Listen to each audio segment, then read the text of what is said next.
welcome to the show. It's a proud moment, actually, for this programme tonight. The very first time that we've had a current Premier League manager on the show. Very good reason for that. There hasn't been a Premier League manager in Sheffield for 12 years, and the other reason, this show's only been going for 5, which is long enough, but it's not the first time we've had this fella on. Chris Wilder, Sheffield United manager. Thank you so much again, Chris, for coming in. I think it's your 3rd or 4th appearance. You don't change, no matter what the division. First time it was League One. Yeah, put a bit of weight on. Apart from so that has changed, but no, I'm delighted to be on the show. Thank you very much for coming in, and congratulations on a simply phenomenal achievement to you, your management team, all the players and everybody at the club. I think the whole city is absolutely proud of what you've achieved. And it's clear that you're in business mode there, looking there. You've just literally come off the training ground, haven't you? Yeah, it is. Yeah, it's been non-stop. Obviously, it's the celebrations for everybody to see, and I've always said that, you know, to win at every level, you know, it takes a lot of things. You have to do a lot of things right and well, and it's tough at times. Isn't plain sailing, obviously. So we certainly was going to enjoy it, and we did. But straight away, you know, people don't recognise that you bang at work and you're off and running because of the next challenge that's ahead of you, and obviously the biggest of big challenges, which is called the Premier League.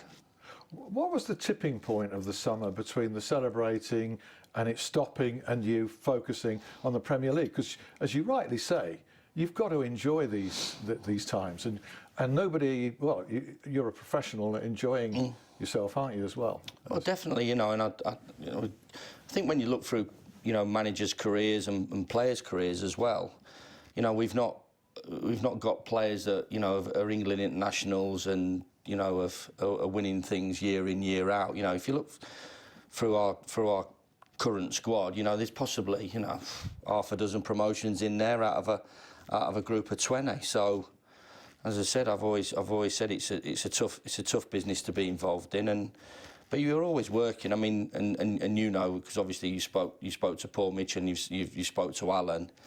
There's always a future plan ahead that you need to look at, and we were doing that. We've been doing that quite a while, and I'm not into 3 and 5 year plans and stuff like that, but there's certainly a short, medium, and long-term view in terms of improving the football club, and that's always been the case. And I think, as every manager will tell you at every level, you know, you've always got footballs in your coconut, as my wife always says, you know, and I might be there in the room, but in person, but do you find it difficult to relax? But I do. Yeah, we've just been talking about, and you know, my one thing, you know, is you know, go and play a bit of golf and put the phone in the bag and switch it off. But people are appearing out of the bushes now, I believe.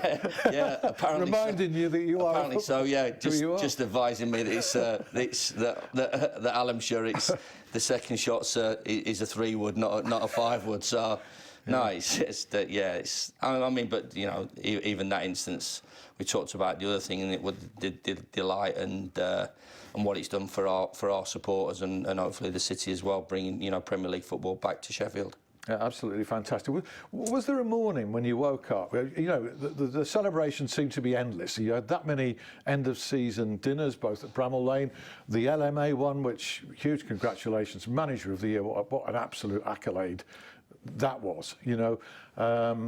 Talking to Dave Bassett just the other day about that, and how grateful he was, by the way, that you mentioned him in your speech. You might not even remember that. Yeah, I do. Yeah, I do. I had a phone call from Howard Wilkinson on the way down, who's obviously a very well-respected manager in these parts, and from the LMA's point of view, one of the you know, torchbearers of how our organisation as league managers has improved. Richard Bevin as well, and Harry was obviously an early member of it, and I thought it was important to, you know, the story that everybody's talked about, you know, not just from my story, where I've come from and proud of, and where we've got to as from myself and our staff as well, and our players, but from an English manager's point of view as well. I think, you know, you get categorised and stuck in boxes. I know I was certainly stuck in a box when I first came to Sheffield United, and people talked about, you know, me being this, that and the other, and, you know, you're always trying to prove people wrong and trying to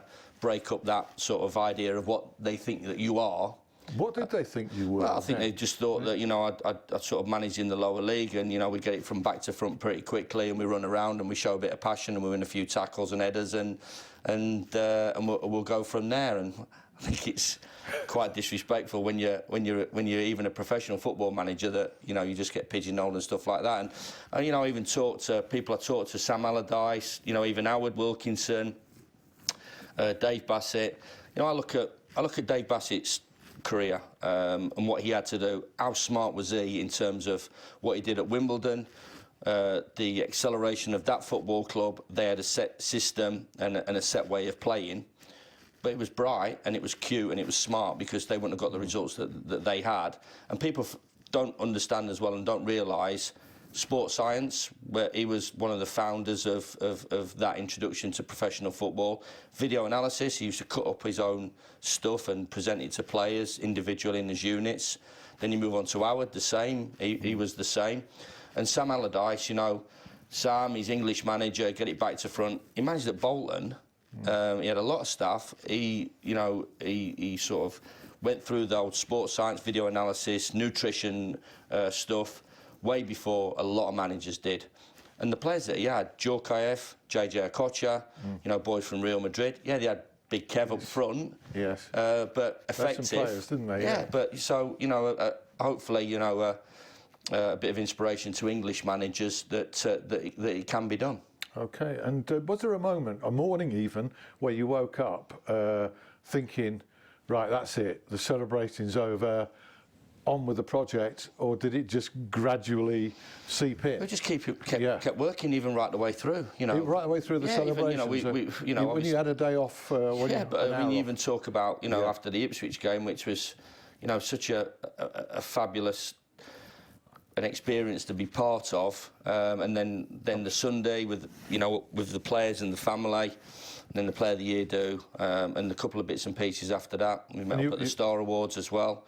But we were still looking, you know, we still had a game to play. And I bring it back as well to the first year when we were in League One. You know, we were up mid-April, and we still had 4 games to go. And we, you know, myself and the staff drove the players on to get 100 points, because that's what we wanted. We wanted to finish the season off in style.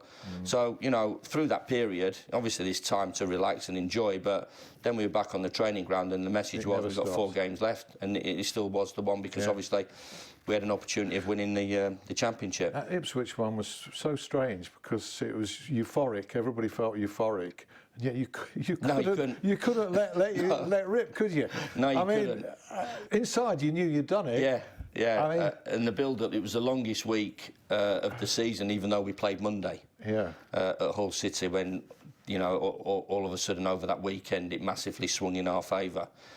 And but the mentality of the staff and most importantly the players was absolutely immense. You know, people talked about after the Leeds game, you know, when we beat Leeds and you know, we got a little bit of momentum, and then it swung back to in Leeds United's way, and Norwich we were really Norwiching, but basically we picked 2 points a game up in the last 8 games, which obviously is promotion form. So, you know, we were delighted the way the players handled it. But you're right, I did, you know, I look back and the interview on the pitch afterwards, just, you know, Sky, it was an emotional one, but knowing still, I can't wait till tomorrow afternoon until it absolutely gets wrapped up, hopefully, and I'm with the players. And it did, and you were clearly quite emotional. Yeah. You really were. And, there's a lot of work gone into that, what we've done, and the club in the situation that we've had. And we've had to take a lot of stick. And, you know, I've always said, you know, I've been in the changing room since I was 14, and you always give it out and you have to take it as well. So, you know, it was our turn maybe to stick our chests out and talk about what we'd have achieved. And the way you did it as well, you can be proud of the entertainment that your team provided, and which I'm sure that you're looking to provide in the Premier League, whether you win, draw or lose a few this time.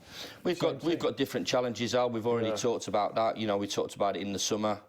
You know, different challenges physically.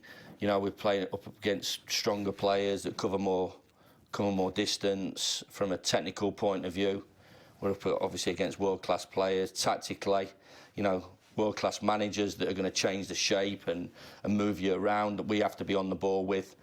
And the biggest one for me is the mentality one. You know, we've been used to winning games over the last 3 years, and you know this is a different arena now, and we're going to lose. We lose a few games now, and we have to be able to handle that. But we're not going to take a wrecking ball. I've said all along to the way we play. We might alter and adjust and tinker, but I think it'd be foolish for us to rip it all up and go in a different way. So yeah, we're looking forward to those challenges. But we understand that the division that we're going into and are going in with it our eyes wide open.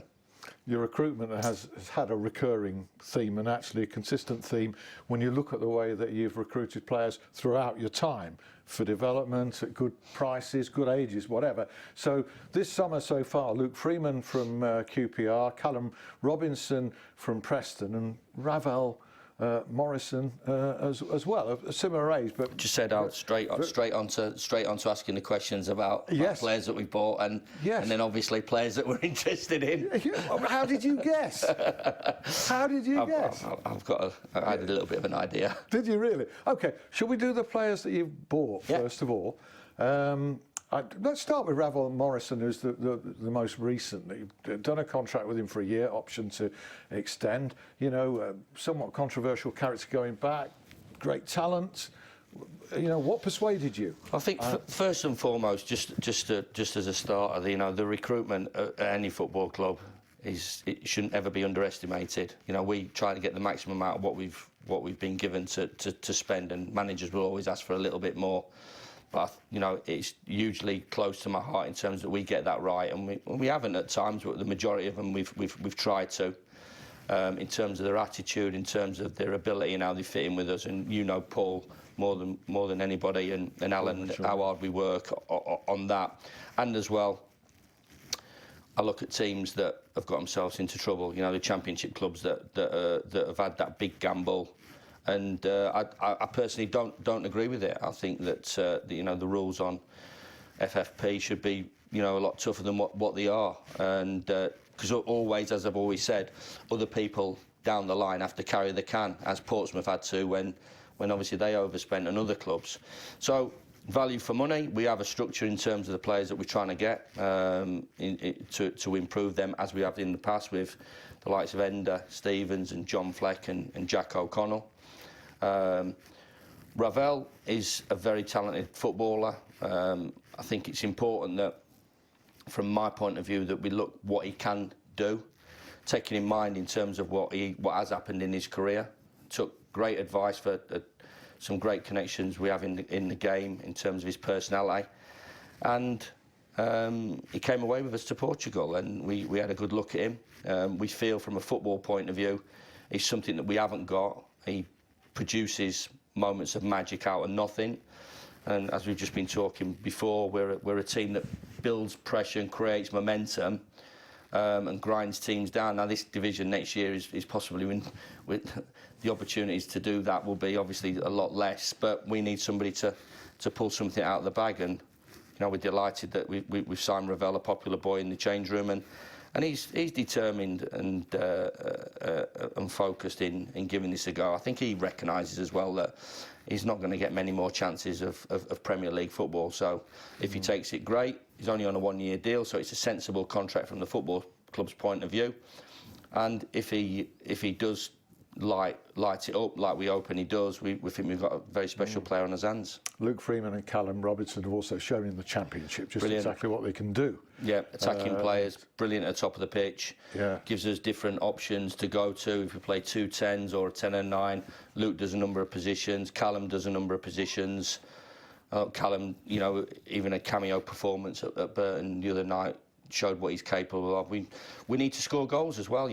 We've seen a lot of Premier League teams that maybe have sat back a little bit. Our approach to the Championship was not to sit back and play on the counter-attack, even though we might get pushed back, but we want to go and score goals, and we've got 2 creative players at great age, and from a business point of view, the numbers that we've paid for them is great. That both players, we feel we've got real value for money. Even though they've been successive club record amounts.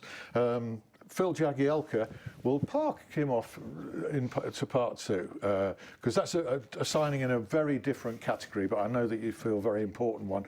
predictably now, I'm going to come on to the names that I'm not going to disappoint you. The names that you've been linked with, okay? And predictably, I'm not going to give you an answer. It's up to you whether you do or not. I'm going to mention them and then throw it to you, and you can throw it back at me if you wish. Ben Osborne, midfield player, Nottingham Forest. Lys Mousset, I think I pronounced that right. The Frenchman at Bournemouth, striker, young striker. Ollie McBurney and Neil Mopé, I always have problems pronouncing that, so you better not sign him, from Brentford those names have been lingered all summer. Oh, we've been linked to so many players, it's been frightening, whether it's been agents, whether, we've had an interest in players. We have to show interest in some players. I think what you can go on is that there isn't going to be many Phil Jagielkas coming into the football club. There's not going to be players that are on. All those players I mentioned are again of a similar age, 22, 23, 24. I can't stop speculation, but listen, there's a lot of good players out there. Jags, from our point of view, when he was at Sheffield United, he earned the right to play in the Premier League. He hadn't played in the Premier League and went on to be a Premier League player. So, all the boys, Freeman, Callum Robinson, we feel they have the ability. People talked about a lot of our players when we were in League One that wouldn't be able to cut it in the Championship. Yeah. How many people talked about Billy not being able to score goals? How many people talked about Leon Clark, Flecky, Paul Coots? The list is endless. So, we have to build the group around, the players that we've already got and add some exciting players, and we'll continue to keep doing that within the budget that I've been given. Yeah, well, all those names, as I said, are a similar age category and bracket to ones we were talking about previously. Are you, without mentioning a specific one of those, are you close to anything further now, as we speak? Yeah, we are. We're really close. We're quite excited, with every player that we bring in. We're trying to formulate a squad that goes well and covers positions, covers different formations, gives us the cover if people are out injured to change up, because we know the intensity of the division that we're going into. We look at our group last year and everybody talked, and rightly so, for a lot of the season about your Ollie Norwoods and your David McGoldricks and your Billy Sharps, but how about the likes of Martin Crane, who had to step into games, and other players that didn't play sort of 30 and 40 games, played the 5 and 10 that got us over the line. So it's important that we construct a squad and fill a lot of positions with quality and competition all over the park. Are you going to break your transfer record a third time? I think so. Yeah, I think so, and we might break it again. Oh. So that's exciting news for us and as a football club. Might be two more. Yeah, I don't think we're not going to go silly with it, where it puts ourselves in a situation that hurts us down the line. It's relative, isn't it? Yeah. In truth, do you agree that the more expensive players always take the longer to get through the door? Sometimes, sometimes ones go really quickly through, and it's just the attitude sometimes of the agent, the attitude of the selling club. We identify, we deal with the football club, and then we try and get it over the line. But as always, there's some good agents and there's some not so good agents that sometimes want to drag it out a little bit for their own benefit, which disappoints us at times. But it's the world we live in, and there's something, especially in the Premier League, that we're going to have to deal with. You've signed 4. There's obviously Dean Henderson. We'll talk about him in part 2 as well. That would be 5. How many more? What's the ideal number of recruits for you this summer? We're possibly looking at another 1, 2, maybe another 4. Another 4. Another 4 to come in. Top. Yeah, to come in. So that sort of gives us a 23, 24 man squad, which exciting. I think is about right to go for. We don't want to overblow the squad that we've got too many. Well, we can't obviously with the Premier League. I know you've got 25 to work with, but we have to make sure that it's a nice number to work with. Exciting times ahead. You must be tingling. We've got 18 seconds to the break, so I've developed the Premier League prospects in part 2, what Chris makes of the fixtures and the way they're playing everybody home and away, yet again, amazingly enough. James Gregg will join us with a roundup of everything else. We'll talk about Danny Hall's book, which is coming out soon, and many other things. Rejoin us in 5.